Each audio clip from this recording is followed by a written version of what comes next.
this link between religion and morality that really is everywhere in our culture, and which really underwrites religious moderation and religious fundamentalism to a significant degree. This idea that without religion, something fundamental would be lost to us in moral terms. This really is questionable when you look at the books. The truth is that not even, to speak specifically of the Bible for a moment, not even an Orthodox Jew or a fundamentalist Christian can take God at his word, given how sadistic God is in books like Leviticus and Deuteronomy and Exodus. I mean, if you were going to draw your to-do list out of a book like Leviticus, you would make Mullah Omar of the Taliban look like Franklin Delano Roosevelt. I mean, it's just, it paints a vision of life so needlessly horrible, so subversive of the basic project of creating a sustainable society where human happiness is even possible,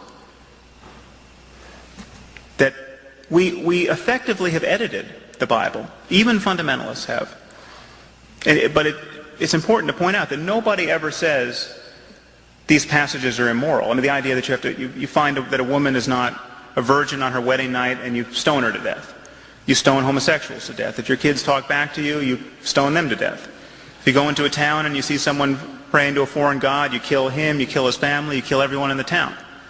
Okay, these are not metaphors. These are not analogies for some spiritual struggle within. These are explicit directives to kill people for theological crimes. No one ever says this is immoral.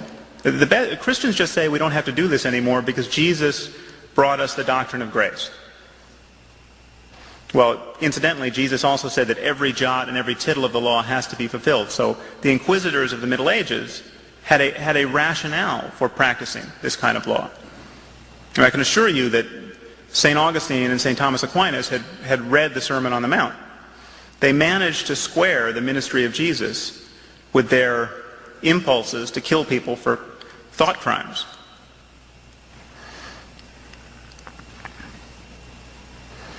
I mean, if this is the best book we have, from the point of view of fundamentalism, the Bible is the best book we have, or the Quran is the best book we have because it's literally been dictated by the creator of the universe. From the point of view of moderation, these are the best books we have, but who knows what their source is. Just the smartest people who ever lived wrote these books, say. If the Bible is the best book we have in the West, in ethical terms, we should be practicing slavery. The creator of the universe clearly expects us to keep slaves. He simply tells us not to beat our slaves so severely that we put out their eyes or their teeth. Jesus clearly expected us to keep slaves. He never criticizes the institution of slavery. He uses analogies with slaves. Paul in 1 Timothy admonishes slaves to serve their masters well and to serve their Christian masters especially well so that they can partake in their holiness.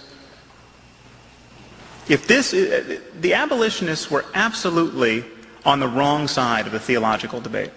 If this is the wisest book we have, the slaveholders of the South were right. And on so many other questions this is true. If this is the wisest book we have, we should be beating our children with rods. It says in Proverbs. Incidentally, fundamentalist Christians in our country are beating their children with rods. Last year alone in Alabama, 40,000 kids were paddled in their schools. It's legal to do this. This is a faith-based initiative.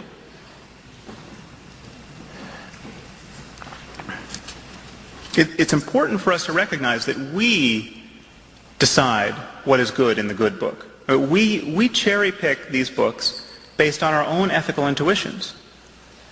All we have to decide questions of ethics are our own ethical intuitions and the ethical intuitions of others who we are in conversation with. You can put your faith in a 21st century conversation about ethics, or you can put your faith in a first century conversation as preserved in these books.